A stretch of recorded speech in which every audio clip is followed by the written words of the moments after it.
Olá pessoal, eu Márcio Monteiro dou início a mais uma edição do programa Imóveis em Foco, a sua revista eletrônica semanal do mercado imobiliário, arquitetura e decoração e muito mais. E o programa de hoje tá assim de novidade, confira aí. Saiba como manter a saúde da sua casa. Aprenda como utilizar os tons amadeirados nos ambientes.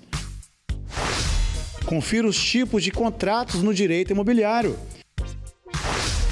E conheça a profissão ceramista. Gostou, né? Tudo isso e muito mais a partir de agora comigo, Márcio Monteiro, pela TV Tribuna SBT, para todo o estado.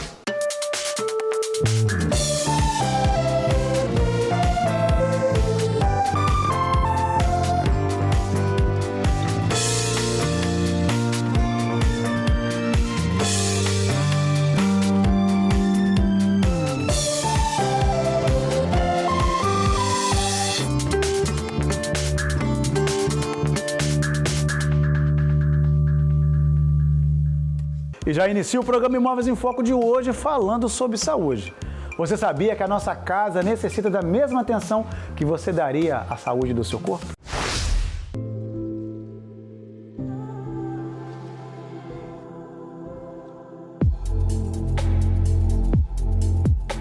E agora, para nos explicar sobre a saúde da casa, convidei a designer interior Sabrina Bozan. Sabrina, explica pra gente que conceito é esse. Pois é.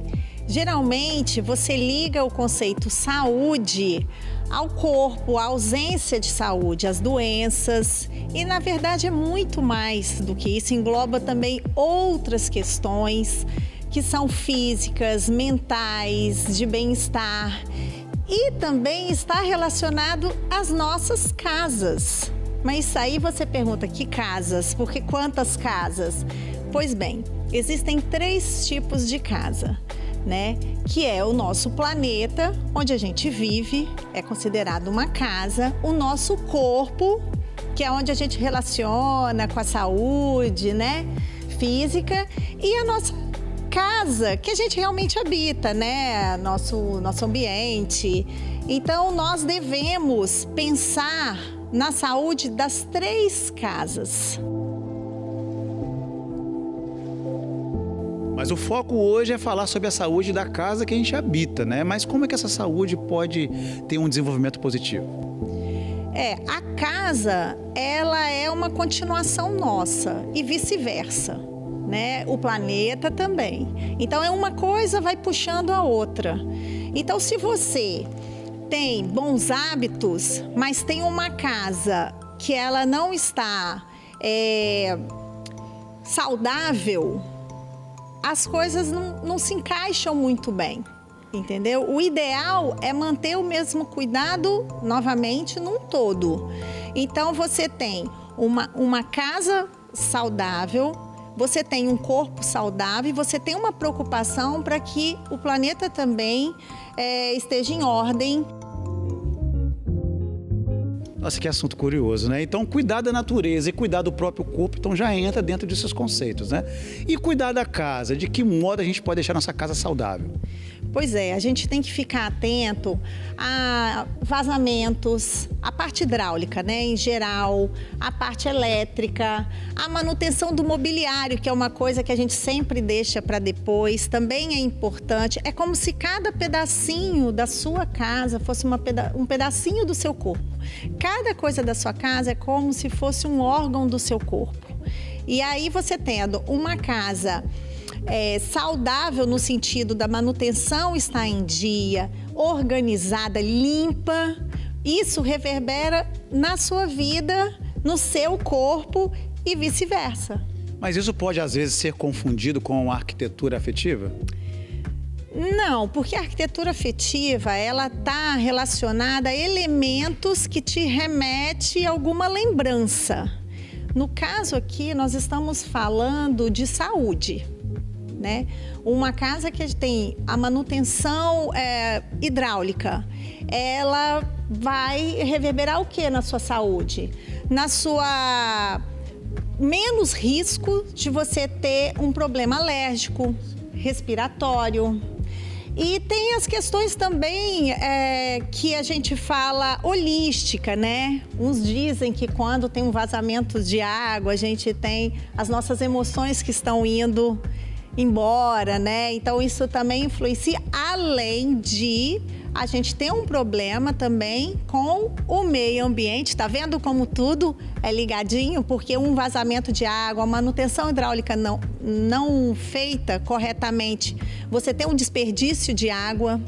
Então a gente tem todas as formas de pensar, né? A gente pode pensar de uma maneira real, a gente pode pensar numa maneira holística da coisa. São as emoções, mas também são os vazamentos, o desperdício, né? Que está ligado ao meio ambiente. Aí a gente volta ao início, que eu falei que está tudo ligado, né? É muito interessante o que você falou, Sabrina, porque eu percebo que a maioria das pessoas hoje está muito mais preocupado com o consumismo, né, no que ter, e às vezes tem até a mais do que próprio precisa. E nesse caso, essa ideia funciona bastante. Pois é, vamos pensar num corpo físico. Quando você come demais, não é legal, causa uma série de doenças. Quando você consome muita roupa, vamos supor, você também polui o meio ambiente. Quando você consome muito mobiliário, você vai jogar esse mobiliário para onde? Aí você fica com uma casa cheia de adornos e mobiliário que depois você vai jogar no meio ambiente. Você consome muita roupa, né? E também vai colocar isso aonde, né? E quando é o corpo, é a mesma situação. Isso se torna um problema de saúde. Por isso que eu estou falando. São as três coisas, elas são muito ligadas e são muito parecidas, porque a estrutura é praticamente a mesma.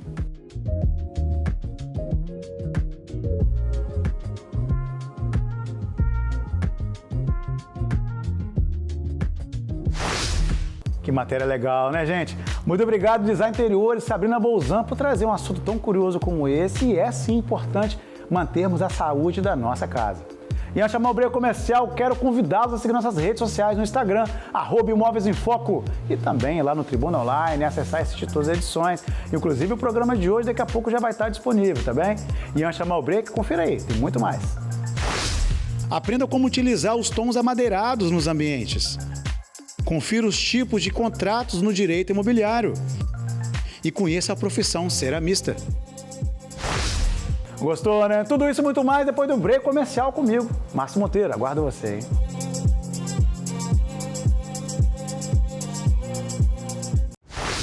E você de casa, gosta desse tipo de coloração amadeirada?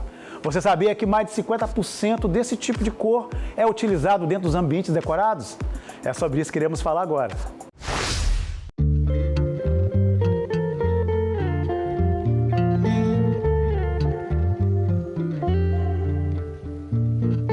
Agora comigo é Design Interiores, Brena Matos, que vai estar nos falando as melhores utilizações dos tons amadeirados dentro dos ambientes, né?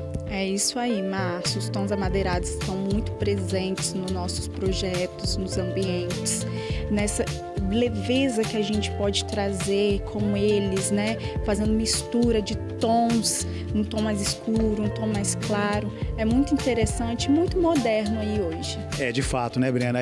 Quando a gente vai gravar nos ambientes decorados, sempre é presente painéis amadeirados, com cor amadeirada, né? Também muita utilização de outras cores, não só amadeirado, mas a cor amadeirada sempre estar presente nos projetos residenciais e também em alguns comerciais, né? Ah, exatamente, Márcio. O tom amadeirado está sendo predominante, né? Você pode ir aí em qualquer lugar, seja um ambiente fechado, um residencial, também num restaurante, né? Uma área comercial. Você sempre vai ver o tom amadeirado ali presente e predominando o ambiente. E lógico, toda exceção existe as suas regras Infelizmente, sempre tem aquelas pessoas que ultrapassam esses excessos, né? E acaba tendo alguns desconfortos visuais, né? Ah, com certeza. Tudo isso acontece principalmente quando se faz sem a contratação de um profissional, né? Onde a gente tem um olhar clínico para definir a composição entre eles. Porque, por exemplo, jogando uma madeira mais escura no ambiente, a gente precisa jogar algo mais claro. Uma madeira, talvez seja uma madeira também, mas uma madeira mais clara, né? Para compor e deixar esse ambiente totalmente confortável. Porque pensa comigo, se você vê uma sauna toda madeirada, seca, o que é que ela remete? Muito calor, muito quente, né? Então a gente tem que ter cuidado também no ambiente que a gente vai estar localizando esse amadeirado.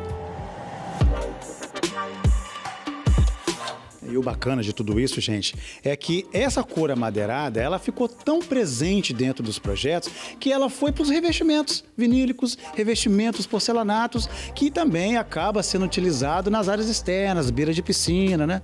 Isso mesmo, Márcio.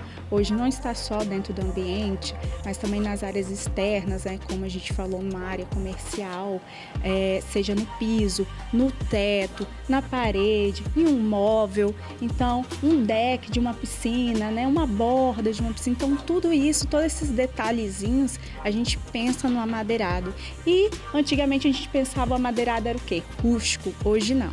A gente joga o amadeirado, seja num ambiente contemporâneo, moderno, clássico, o amadeirado está presente. E para os apaixonados por amadeirado, né? Você pode escolher não só a madeira em si, mas também os revestimentos, como eu acabei de citar aqui também, né? Fala pra gente aqui, dá algumas dicas como saber decorar sem excessos. Ah, com certeza. Um ambiente, quando você joga um amadeirado mais escuro, eu sempre indico colocar um outro tipo de material, que seria o espelho, por exemplo, onde vai ampliar o ambiente, trazendo mais conforto, uma circulação de ar bem gostosa e aconchegante, e também vai limitar a questão de sujeira. O amadeirado escuro, ele limita essa questão de sujeira, onde vai encostar uma mão e não vai ter problema, então é fácil de limpeza. Por exemplo, banheiros. Hoje a gente pode utilizar o amadeirado na parede, ou no teto, no piso. Então, tem diversas formas aí que dá pra gente estar brincando e utilizando. Na área externa, um deck, um móvel, uma cadeira, revestir até pilares, gente, vigas. Fica um ambiente totalmente confortável, aconchegante, imponente. E você falou da questão também dos móveis, né? Que não só se limita, ou a cor amadeirada só não se limita a revestimentos, ou pisos, ou madeira. Também os móveis compõem esse ambiente e acaba ficando, se você não souber, bastante amadeirado. Ah, com certeza. Eu já vi muitos ambientes aí com esses erros. E dá pra gente mudar com a questão dos móveis, como o Márcio falou. Nos móveis a gente pode jogar um tom mais claro. O MDF, por exemplo, que é um material que a gente se usa, né, para os móveis, a gente pode utilizar aí com uma cor mais clara, porque o MDF, gente, ele tem tons claros, ele tem diversos tons no mercado. Então a gente pode jogar uma corzinha até no MDF, a gente pode jogar uma laca que é mais brilhante, né, já que a gente jogou um tom amadeirado na parede, para estar conversando ali e fazendo uma composição mais legal e aconchegante. Na sala, Márcio, o painel de TV está sendo utilizado muito ripado, né? E o ripado, além de a gente utilizar vários tons do amadeirado, a gente pode utilizar ele também como uma divisória de ambiente, tá ok? A gente pode utilizar ele também atrás do sofá ou no teto. Tem diversos lugares para a gente utilizar com o tom amadeirado. Já no quarto, a gente utiliza muito ele como uma cabeceira. E não cansa, por quê? A pessoa entra no quarto, vai deitar e ela não fica de frente para o amadeirado, né? Então não cansa os olhos e traz um conforto, um aconchego. Atrás do painel a gente pode colocar uma fita de LED, quanto no quarto, quanto na sala, ou numa sala de jantar, tá? Então tem todo o trabalhado aí que a gente pode fazer com iluminação, que é muito importante. Um tom amadeirado escuro, a gente pode deixar ele mais claro com um tipo de iluminação, com uma fita de LED, por exemplo.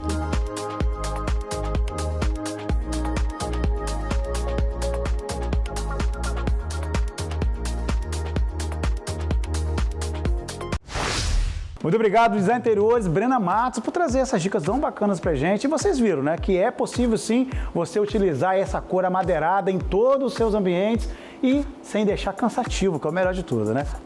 E agora, mudando de assunto, você conhece todos os contratos utilizados no direito imobiliário? É sobre isso que queremos falar agora.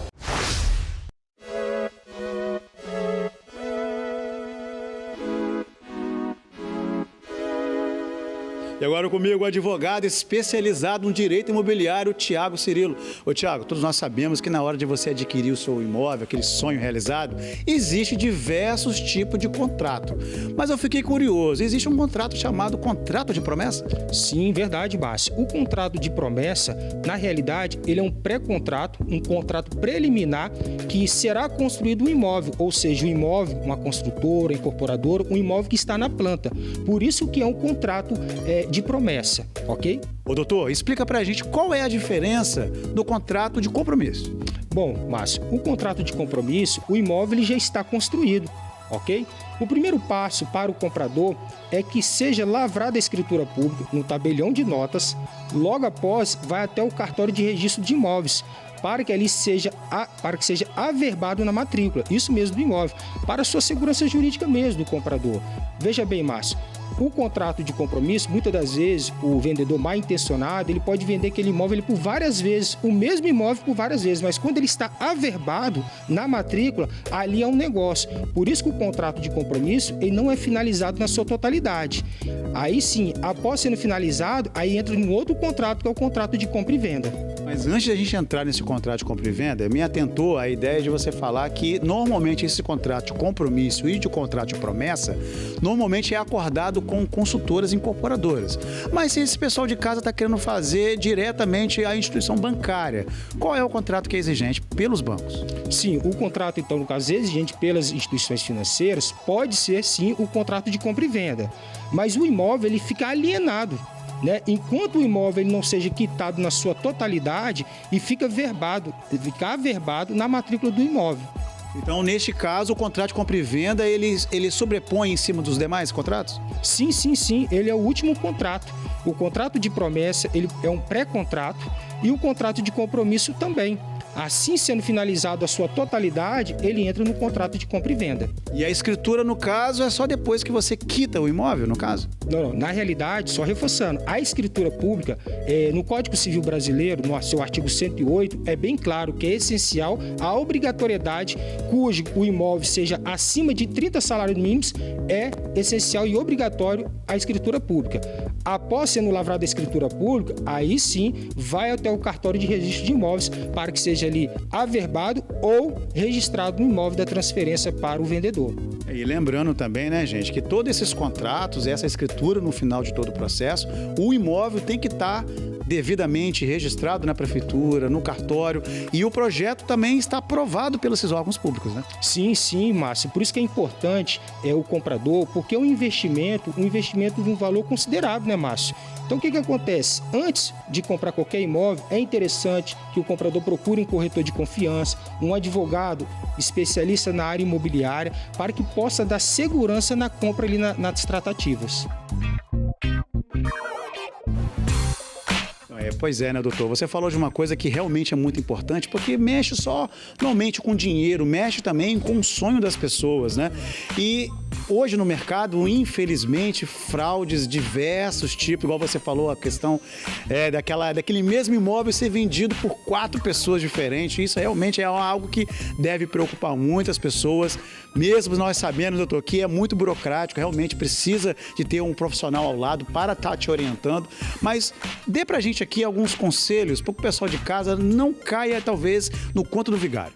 O que acontece, Márcio? Independente de quem está comprando, né, o comprador, seja uma incorporadora, imobiliária ou mesmo um privado, tem que certificar, buscar informação daquele vendedor, daquela incorporadora. Vou dar um exemplo. Na incorporadora e as imobiliárias construtoras, ver se aquele imóvel, aquele empreendimento que está sendo ali construído, está registrado no cartório de registro de imóveis. Isso mesmo, tem que deixar bem claro.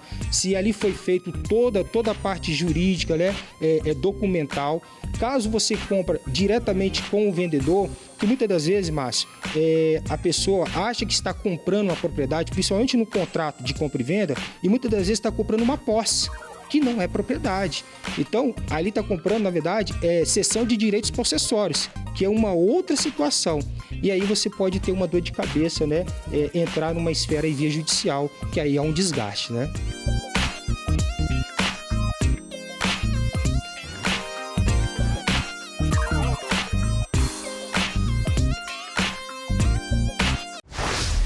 Muito obrigado, advogado Thiago Cirilo, por essas dicas tão valiosas, principalmente para você de casa que está querendo adquirir o sonho da casa própria. E vocês viram, né, que é bastante preocupante você não entrar em rascadas, hein?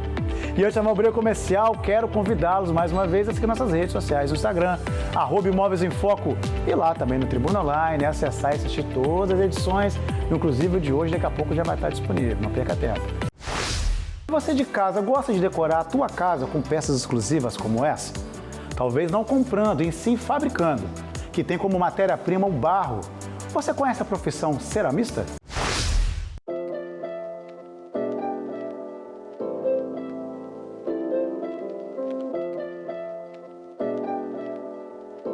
E agora comigo a arquiteta Cláudia Mello, que vai estar nos explicando de fato o que significa ser um ceramista, né, Cláudia? Isso aí, Márcio. Um ceramista nada mais é do que um artesão que trabalha basicamente com argila, né? Argila cozida que vira a cerâmica. E essa é uma técnica que vem desde 9.000 anos antes de Cristo, já era utilizada e foi evoluindo, é lógico, com o tempo, com a tecnologia, com os novos instrumentos, novos equipamentos, mas que está aí até hoje, sobrevivendo e se reinventando. Cláudia, eu acredito que essa técnica realmente é muito conhecida, é muito famosa. Com certeza ficou na memória de muita gente depois daquele filme Ghost, do Outro Lado da Vida, aquela cena memorável, né, daquele casal preparando aquela escultura, né? Mas fala pra gente, hoje em dia, a tecnologia melhorou muito também, né? Ô Márcio, até hoje, quando eu falo que sou ceramista, as pessoas me imaginam daquele jeito, né? Me imaginam no torno, e não é a única técnica, né? Ele chama torno, com certeza naquela época, acho que até era um torno manual, hoje tem torno elétrico, tem plaqueira, que a gente abre placas e trabalha com moldes. Então tem 1000 outras técnicas da gente modelar a argila. Aquela é só uma das técnicas de modelar a argila, que é o torno. Mas realmente todo mundo liga argila, cerâmica, liga aquela cena. Cláudia, então fala pra gente como é que é o passo a passo para que você tenha peças belíssimas prontas, né? Bom, o primeiro passo é ter uma argila, né, um produto bom, que é um produto bem assim elaborado. Geralmente a gente compra até em São Paulo, no Rio, né? Tem especialistas nisso, em fazer a massa, que a gente chama massa boa. Essa massa você vai pegar, primeiro a gente tem que trabalhar bem essa massa, como se fosse comparando bem mal um pão. Você vai sovar aquela massa para sair as bolhas de ar. A partir daí você pode trabalhar no torno, que é aquele do Ghost, a famosa cena, ou a plaqueira, que é como se fosse um cilindro de pastel para fazer a placa fininha, e a gente trabalha com moldes. O molde pode ser um molde de gesso, pode ser um molde de plástico, na verdade tudo que você imaginar pode ser molde. Então são várias técnicas. A partir daí, dessa peça pronta, ela vai passar por uma secagem, um processo de secagem, depois a gente vai trabalhar na lixa para dar um acabamento melhor, e aí ela vai para a primeira queima, que aí já é um forno especial que chega a 900 graus. E aí sim ela se chama cerâmica, porque é o barro cozido. E aí depois dessa etapa a gente vem com o esmalte, que nada mais é do que um vidro, né? Assim, é um vidro líquido. Tudo que eu tô falando é bem mal comparando pra gente, o leigo entender, todo mundo entender. E aí a gente vai dar a cor e vai tirar aquela porosidade, que aí a cerâmica pode ser utilitária. E aí esse forno também é um equipamento que vai a 1.220 graus, pra você ter uma ideia. Então são equipamentos que são bem sofisticados, tem um controle de temperatura, pra gente chegar num resultado final. E qual é a diferença da cerâmica para o porcelanato e para a porcelana? Bom, na verdade, aquilo que eu chamei de massa, aquela massa que vai dar a diferença toda. Mas o processo é o mesmo. Tanto o industrial, em larga escala, quanto a cerâmica que eu posso fazer na minha casa, ou você, ou um pequeno ateliê, é o mesmo. É a modelagem da massa, que pode ser uma massa de porcelana, uma massa de porcelanato. É lógico que numa indústria grande, vai ser um equipamento enorme, que vai fazer grandes volumes, né, de massa. Nossa, que eu achei fantástico é porque você falou sobre tecnologia. De fato, essas cerâmicas, o resultado final que elas produzem é belíssimo para decorar um ambiente, né? Até para se deixar nossa vida mais funcional no dia a dia, né? Mas o engraçado é que a técnica que é utilizada pelas paneleiras para fazer a panela de barro não envolve tecnologia, não envolve equipamentos, e eles têm uns processos bem diferentes desse, e o resultado final é fantástico, conhecido no mundo todo, né? Ô, Márcio, realmente é fantástico. Eu acredito que todo ceramista, sendo capixaba ou não, já se perguntou uma vez na vida como que aquelas paneleiras conseguem fazer uma panela tão resistente, que vai na chama direta, e as que a gente faz com toda a tecnologia, levando num forno de 1.200 graus, não pode ir na chama direta, né? Elas usam as técnicas que elas aprenderam com as mães, com os avós, com os antepassados. É um saber milenar que vem passando de geração em geração. E elas não têm realmente assim, nenhum equipamento sofisticado, né? Elas usam basicamente as mãos, uma pedra para polir, elas não usam torno, não usam plaqueira. Então, realmente, a delas, assim, cada panela é única. Então, cada panela é uma peça muito, muito importante que a gente tem que valorizar aqui. Mas a matéria-prima delas é a mesma que você utiliza? É outra pergunta engraçada. A gente compra o barro, que a gente chama até de argila porque é mais sofisticado, né? A gente fala o barro, mas o barro e a argila é a mesma coisa. A gente são só nomes diferentes, né?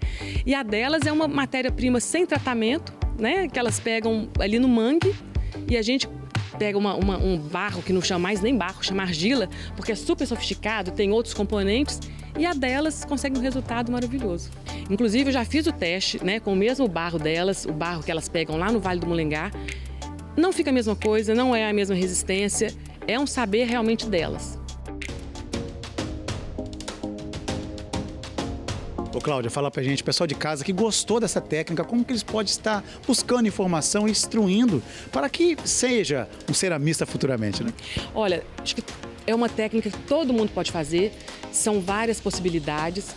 E agora nas redes sociais tem muitos ateliês aqui em Vitória, em Vila Velha, acredito também em Cariacica, né? Por perto, que dão cursos. É um curso geralmente livre, que não tem tempo. Você começa, você faz o que você quiser, você fica o tempo que você quiser. E eu acho que todo mundo deve tentar, porque é uma arte muito terapêutica.